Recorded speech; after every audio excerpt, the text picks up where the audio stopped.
नमस्ते प्रिय विद्यार्थियों। अपन चर्चा कर रहे थे कक्षा 12 की भूगोल के अंतर्गत विश्व की प्रमुख जनजातियों की, जिसमें से अध्याय 2 हम पढ़ रहे थे, जिसके अंतर्गत मैंने प्रिय विद्यार्थियों आपको पिछले वीडियो के अंतर्गत एस्किमो जनजाति के बारे में विस्तार से समझाने का प्रयास किया था। अगर जिन विद्यार्थियों ने वो वीडियो नहीं देखा है तो वो ज़रूर पिछले वीडियो को पहले एक बार देखें, फिर उसके बाद में नेक्स्ट जनजाति के बारे में वो समझने का प्रयास करें। तो प्रिय विद्यार्थियों, आज हम अगली जनजाति के बारे में चर्चा करेंगे। तो सबसे पहले हम स्टार्ट करते हैं। आज की जनजाति बुशमैन जनजाति विश्व के अंतर्गत कैसे निवास करती है, इनका अर्थ क्या है, इनका आखेट करने का तरीका क्या है और इनके निवास क्षेत्र कैसे हैं, इनकी आर्थिक स्थिति किस तरह की है, इन सब चर्चाओं के बारे में हम इस वीडियो के अंदर समझेंगे। तो देखिए, बुशमैन शब्द का जो शाब्दिक अर्थ है वह है शिकारी। बुशमैन शब्द का शाब्दिक अर्थ क्या है? शिकारी। तो ये आपको ध्यान रखना है, शिकारी। बुशमैन दक्षिणी अफ्रीका के कालारी मरुस्थल में निवास करती है। ये जनजाति सर्वाधिक कहाँ निवास करती है? कालारी मरुस्थल में निवास करती है। ये लोग हबसी प्रजाति के होते हैं। कहने का मतलब हबसी प्रजाति के ये व्यक्ति होते हैं। इनकी आंखें चौड़ी व त्वचा काली होती है। आखेट व खाद्य संग्रहण इनका मुख्य व्यवसाय होता है। आखेट का मतलब होता है शिकार करना और खाद्य संग्रहण का मतलब है भोजन की सामग्रियों को इकट्ठा करना। ये इनका महत्वपूर्ण व्यवसाय होता है। ठीक है, अब हम इनके निवास क्षेत्र के बारे में चर्चा करते हैं। बुशमैन का निवास क्षेत्र अफ्रीका बेचुआनालैंड, अफ्रीका में बेचुआनालैंड कालारी मरुस्थल है। यहाँ का धरातल उबड़ खाबड़ है, जहाँ पर कांटीली झाड़ियाँ व घास के मैदान हैं, जिनमें हिरण, खरगोश, जिराफ, शतुरमुर्ग, जेब्रा आदि पशु पाए जाते हैं। विश्व प्रसिद्ध एटोसा राष्ट्रीय उद्यान भी इसी क्षेत्र में स्थित है। उत्तर पश्चिमी नामीबिया में स्थित है। कौन सा? विश्व प्रसिद्ध एटोसा राष्ट्रीय उद्यान। तो ये इन जनजातियों के राष्ट्रीय उद्यान में ही ये जनजातियां भी निवास करती है। नामीबिया में है, अफ्रीका महाद्वीप के अंतर्गत। अब इनके आर्थिक क्रियाकलाप के बारे में अपन चर्चा कर लेते हैं। तो देखिए, इनके आर्थिक क्रियाकलाप के बारे में चर्चा करें तो सबसे पहले आखेट की चर्चा अपन करते हैं। बुशमैन तीर, कमान व भाले से शिकार करते हैं। बुशमैन जनजाति के लोग किससे शिकार करते हैं? तीर, कमान व भाले से शिकार करते हैं। बुशमैन जानवरों की आवाज़ की नकल करने में निपुण होते हैं। जानवरों की आवाज़ है ना, उसको निकालने में ये निपुण होते हैं। कभी आपने डिस्कवरी चैनल देखा हो टीवी के अंतर्गत, तो उसमें आपको इस तरह की जनजाति के व्यक्ति जंगलों में जरूर देखने को मिल जाते हैं। तो टीवी में डिस्कवरी चैनल के अंतर्गत इस तरह की गतिविधियां बताई जाती है। शिकार को कीचड़ में फंसाकर, गड्ढे में गिराकर व विषाक्त जल पिलाकर मार देते हैं। अब इनका देखो भोजन क्या है। भोजन बुशमैन सर्वभक्षी होते हैं। सर्वभक्षी का मतलब होता है सभी को खा लें। सर्वभक्षी का मतलब क्या होगा? सभी को खा लें, किसी को भी नहीं छोड़े। ये दीमक, जो छोटे छोटे कीड़े होते हैं ना, दीमक अपन कहते हैं अपने खेतों में, इनमें दीमक लागी, तो वो दीमक, उन चींटियों को, है ना, चींटियाँ, शहद, इनके सबसे प्रिय भोजन पदार्थ है। दीमक चींटी को बुशमैन का चावल कहते हैं। बुशमैन जनजाति का क्या कहते हैं? इनको चावल, इनको ये खाते हैं। बड़े जंतुओं का शिकार बुशमैन लोगों का दल संयुक्त रूप से करते हैं। स्त्रियां जंगलों में कंद, मूल, बेर व कीड़े, स्त्रियां क्या करती हैं? इनकी जंगलों में कंद, मूल, बेर व कीड़े इकट्ठा करती है तथा जंगली तरबूज, त्यामा, जिनको क्या कहते हैं? त्यामा, भी लाती है, जो भोजन व जल दोनों का स्रोत है।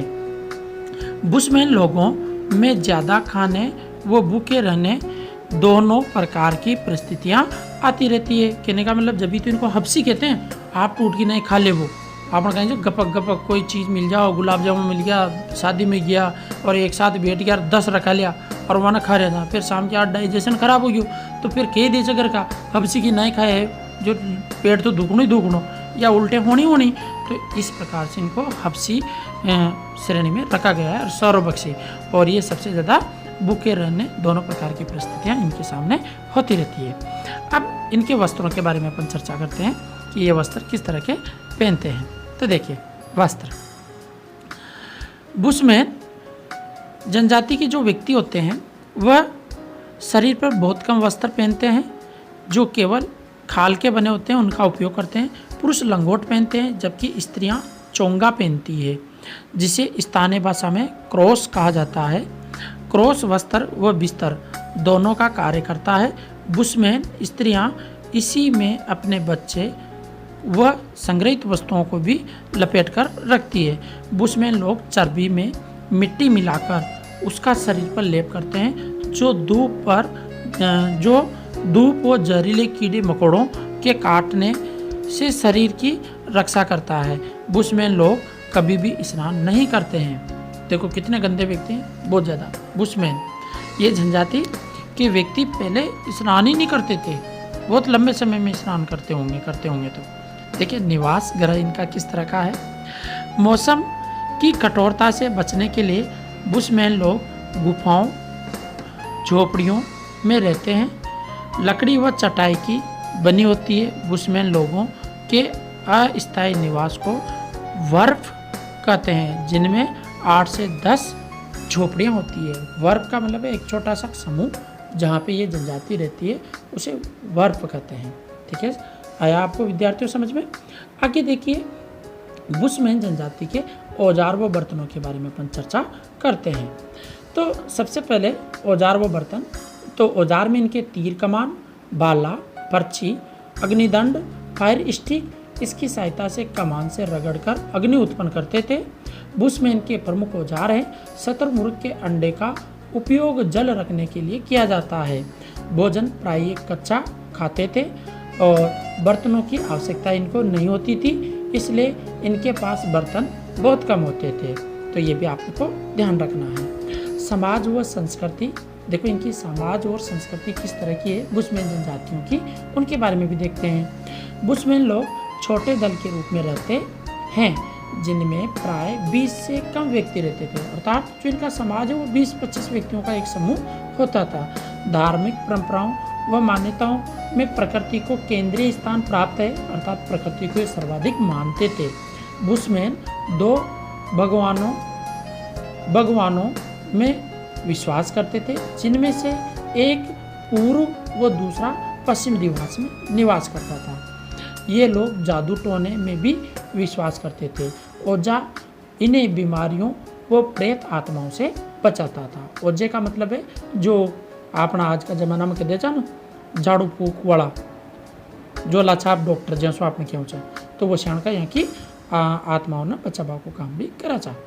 अब देखो वातावरण समायोजन इनका किस तरह का है।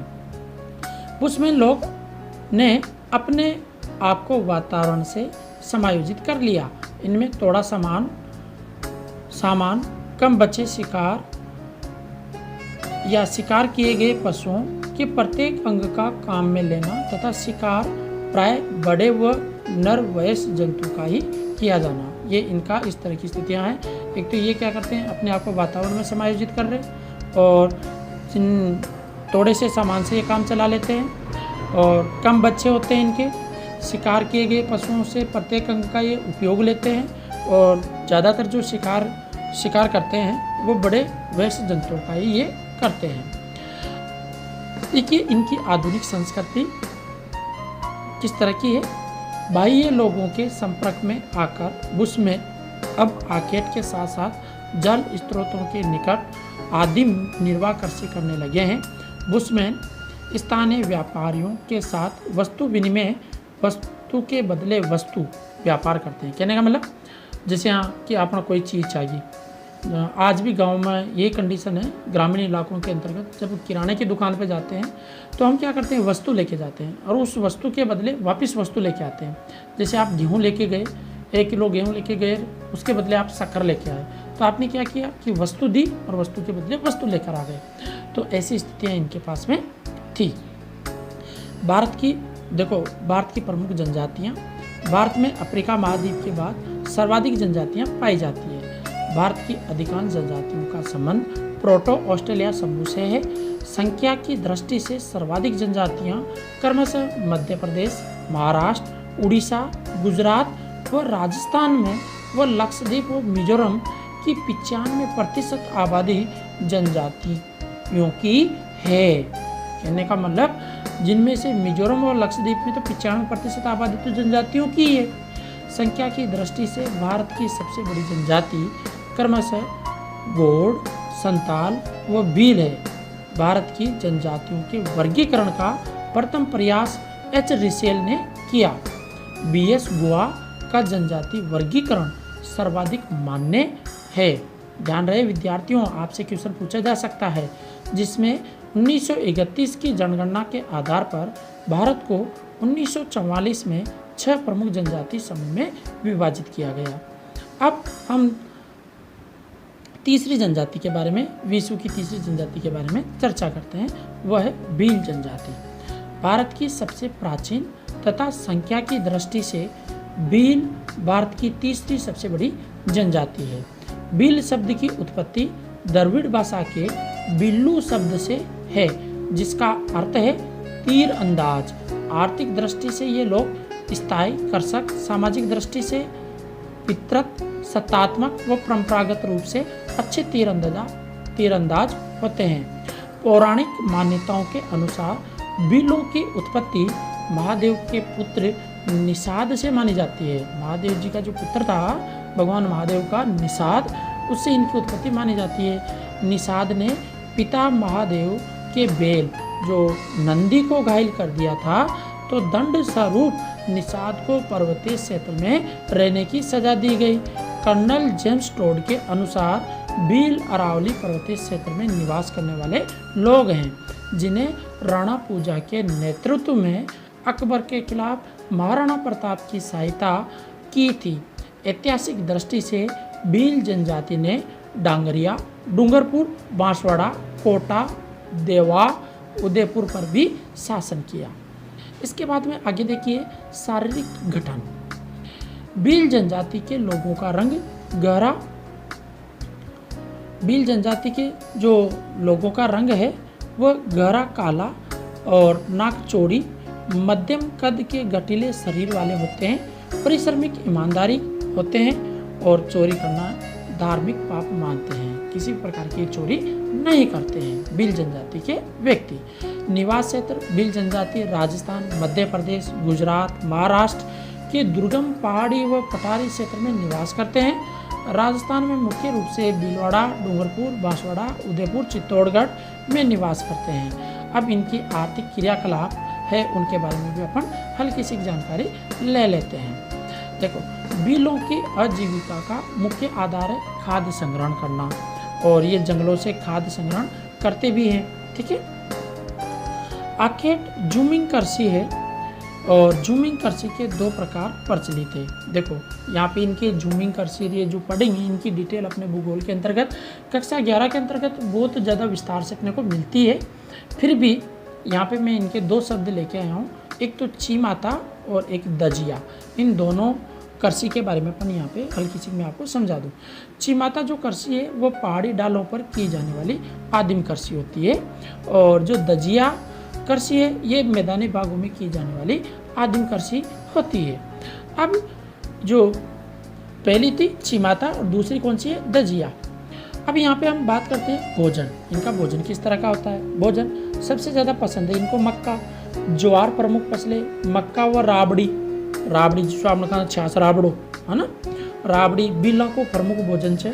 त्योहारों के अवसर पर चावल याना छोका लागे છે, इसका कारण શું याना छोका કહે છે। चावलाने कहीं क्यों चाहिए छोका। लापसी, मांस, मछली भी ये खाते हैं। भील लोग महुआ की बनी हुई शराब को पीते हैं, सोम रस की तरह इनका उपयोग करते हैं। वस्त्र वेशभूषा, देखो भील जनजाति की वस्त्र व वेशभूषा किस तरह की है। भील जनजाति में पुरुष धोती कमीज पहनते हैं, सापा पैंट शर्ट तथा महिला घाघरा लुगड़ी व साड़ी पहनती है। लड़के लंगोट पहनते हैं जिसे पाल कहते हैं, पाल है ना, जबकि लड़कियां गहरे रंग का फालू पहनती है। फालू का मतलब फ्राग टाइप में होती है ना, जिसे कछाबू कहते हैं। क्या कहते हैं? कछाबू। बील स्त्रियां चांदी व पीतल के बने आभूषणों को भी पहनती है। तो ये भी आपको ध्यान रखना है। निवास गृह, अब हम इनके निवास गृह के बारे में चर्चा करते हैं। तो देखिए विद्यार्थियों, निवास गृह, अब निवास गृह के बारे में जो चर्चा कर रहे हैं, तो इनके जो निवास गृह है वो किस तरह के हैं देखते हैं। बिलों के घरों को जो राजस्थानी भाषा के अंतर्गत हम क्या कह सकते हैं? कू कह सकते हैं, कू। ठीक है ना, ध्यान रखना। बिलों के निवास गृह को कू कहते हैं, जो सामान्यतया छोटे प्रकीर्णन बिखरे हुए पहाड़ी ढालों व खेत के मध्य ऊंचे टीले पर बने होते हैं। मकान प्राय आयताकार झोपड़ी के रूप में होते हैं, जिनकी दीवार बांस तथा लकड़ी की बनी होती है। छोटे गांव के समूह को फला कहते हैं और बड़े गांव के समूह को पाल कहते हैं। तो ये भी आपको ध्यान रखना है। छोटे गांव के समूह को तो फला और बड़े गांव के समूह को पाल। ठीक है ना, तो आपको ध्यान रखना है फला और पाल। पाल के मुखिया को गमेती व मार्गदर्शक को बोलावा कहते हैं। आपातकाल में भील अपने लोगों को एकत्रित करने के लिए ढोल बजाते हैं। वह फायरे फायरे रणघोष करते हुए युद्ध करते हैं। अर्थात ये इनका एक युद्ध नारा है, रणघोष नारा है, फायरे फायरे भीलों का। ठीक है, अब हम इनके औजारों के बारे में चर्चा कर लेते हैं। तो देखिए औजार व यंत्र क्या है? धनुष बाण, तलवार, खंजर भीलों के प्रमुख औजार है। बाण दो प्रकार के हैं, एक तो हरियो बाण, एक और रोबादो बाण। ठीक है, हरियो नरसल का बना होता है, जो बड़े पशुओं के शिकार के लिए प्रयोग में लिया जाता है। बांस की लकड़ी का बना हुआ है रोबादो बाण। रोबादो जो होता है ना तीर कमान, उसको बांस की लकड़ी का बनाया जाता है, जो छोटे पक्षियों के शिकार के लिए उपयोग में लिया जाता है। सामाजिक व संस्कृति इनकी किस तरह की है उसके बारे में भी पढ़ते हैं। सामाजिक दृष्टि से भील समाज पितृसत्तात्मक है। घर का मुखिया सबसे बुजुर्ग व्यक्ति होता है। मुखिया को तदवी वासो कहा जाता है। वसाओ, तदवी और वसाओ कहा जाता है। तदवी और वसाओ। ठीक है, तो ये ध्यान रखना है, तदवी और वसाओ कहा जाता है इनके। ठीक है ना। भील जाति के अनेक छोटे छोटे समूह में विभक्त होते हैं, जिन्हें अटक कुल गोत्र कहते हैं। कहने का मतलब जो भील जनजाति के व्यक्ति वो छोटे छोटे समूह में रहते हैं, तो वो गोत्रों में बढ़ जाते हैं। जैसे यहाँ कोई कशो गोत्र को, कोई कश्य गोत्र को, गण छिन्न वहाँ का अलग अलग राज्य। प्रत्येक कुल का अपना गण छिन्न होता है, जिनमें टोटम, जिनको क्या कहते हैं ये टोटम। भीलों में बहुपत्नी रखने की प्रचलित है। भील जनजाति में विवाह मुख्य रूप से 4 प्रकार से प्रचलित है। अब कौन कौन से विवाह यहाँ पे भीलों के प्रचलित है उनके बारे में देखते हैं। पहला विवाह करते हैं दापा, और दूसरा करते हैं कन्या अपहरण, तीसरा है गोल गधेड़ा प्रथा, और चौथा है विधवा विवाह। अब एक एक के बारे में अपन उनके बारे में समझते हैं। ठीक है, तो दापा प्रथा में वर पक्ष को लड़की के पिता को कन्या का मूल्य देना पड़ता है। कहने का मतलब वर पक्ष अर्थात जो दूल्हे का पिता है उसको लड़की वाले पिता को पैसे देने हैं, तो उसको दापा प्रथा कहेंगे। कन्या अपहरण, और कन्या अपहरण के अंतर्गत क्या होते हैं? आपने कहते हैं ना कि बगार ले गयो चोरी ना, है ना, तो वही है। कन्या अपहरण प्रथा में वधु मूल्य देने से बचने के लिए कन्या का अपहरण करके उसका विवाह कर लिया जाता है। भाई पैसा टका देवा की जरूरत ही न पड़ेगी, चारी चकारी और लड़की न लेर भाग जाओ, तो वो कन्या अपहरण। गोल गधेड़ा प्रथा, ये देखो गोल गधेड़ा, युवक अपनी वीरता और साहस से शादी हेतु अपनी पसंद की युवती का चुनाव कर सकता है। विधवा विवाह से जिस महिला के पति की मृत्यु हो उनका पुनर्विवाह होता था। तो विधवा विवाह वही है जो बाद में पति मरने के बाद में दोबारा विवाह किया जाता है। धार्मिक विश्वास, भील जनजाति प्रकृति उपासक है, जो कृषि यंत्रों व देवी देवताओं की पूजा करते हैं। ये जादू टोने व भूत प्रेत में भी विश्वास करते हैं। बीमारियों के कष्टों के निवारण के लिए मोए पुजारियों द्वारा झाड़ू फूक की जाती है। होली दीपावली इनके महत्वपूर्ण त्यौहार है। सोन जाखम व माही नदी के संगम स्थल वेणेसर डूंगरपुर में जनवरी फरवरी माह में भीलों का विशाल मेला लगता है, जिसमें शिव की आराध्य पूजा की जाती है। वेणेश्वर मेले को आदिवासियों का कुंभ भी कहते हैं। ठीक है, आदिवासियों का कुंभ कहते हैं वेणेश्वर मेले को। ठीक है ना, जो डूंगरपुर बांसवाड़ा में लगता है।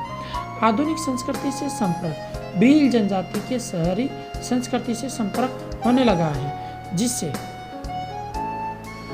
ये बाजार पर आधारित अर्थव्यवस्था और अग्रसर हो गए हैं। संस्कृति व वेशभूषा में तेजी से बदलाव आ रहा है। सरकारी उनके विकास हेतु विद्यालय, चिकित्सा, परिवहन, संचार, बैंक सुविधा उपलब्ध करवा रही है। अब अपने इस अध्याय की लास्ट जनजाति बची हुई है, उसके बारे में भी अपन देख लेते हैं। दोस्तों, अगर ये वीडियो आपको लग रहा है कि लंबा हो जाएगा तो कोई बात नहीं, 2-5 मिनट आप वेट कर सकते हो और समझिएगा। अगली जनजाति है गोंड जनजाति। तो गोंड जनजाति में अपन बात करते हैं शाब्दिक अर्थ। गोंड जनजाति विश्व व भारत की सबसे बड़ी जनजाति है। गोंड शब्द की उत्पत्ति खोंडा शब्द से हुई है, जिसका अर्थ है पहाड़ी। गोंड अपने आप को कोइटूर व कोल भी कहते हैं। प्राचीन गोंड राजाओं के वंश हैं, जिन्हें 16वीं से 18वीं शताब्दी में मध्य भारत में गढ़ मांडवला, देवगढ़, चांदा व खेडुला साम्राज्य का शासक भी माना गया है। ठीक है, आर्थिक क्रियाकलाप है। गोंड जनजाति का मुख्य व्यवसाय जूमिंग कृषि, आखेट। जूमिंग कृषि की 2 विधियां इनमें प्रचलित है। एक तो गोंड जनजाति में कौन कौन सी? पहली है दीपा कृषि, जो झाड़ियां व घास जलाकर भूमि को समतल करने की जो कृषि होती है उसे दीपा कृषि कहते हैं गोंड जनजाति में। और दूसरे पेंडा कृषि, जो पहाड़ी डालों पर सीढ़ीदार खेत बनाकर जो खेती की जाती है उसे पेंडा कृषि कहते हैं। ध्यान रखना, यहाँ से ये महत्वपूर्ण क्वेश्चन है। ठीक है, दीपा तथा पेंडा दोनों प्रकार की कृषि में फसल उगाने के बाद 3 वर्षों के लिए भूमि को परत छोड़ दिया जाता है। परती का मतलब होता है पड़त, जिसको आपने कहा कोई फसल न हो, है ना, पड़त छोड़ दिया जाता है, जिससे जंगली झाड़ियों और घास फिर से उमड़ सके और भूमि की उर्वरक क्षमता बढ़ सके। रावत वर्ग गोंड जनजाति का प्रमुख उपवर्ग है, जिसका मुख्य व्यवसाय पशुपालन, दूध बेचना है। आखेट, देखो ये किस प्रकार के गोंड जनजाति के लोग वन्य जीवों का शिकार करते हैं। वर्तमान में शिकार का स्थानांतरित कृषि ने ले लिया है। भोजन, कोटू व कुटकी अनाज गोंड जनजाति का प्रमुख खाद्यान्न है।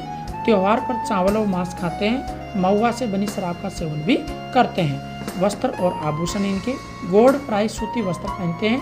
पुरुष धोती कुर्ता, स्त्रियां साड़ी व चोली पहनती है। ये चांदी व एल्यूमिनियम के आभूषण पहनते हैं। स्त्रियां शरीर पर अक्सर टैटू बनवाती है।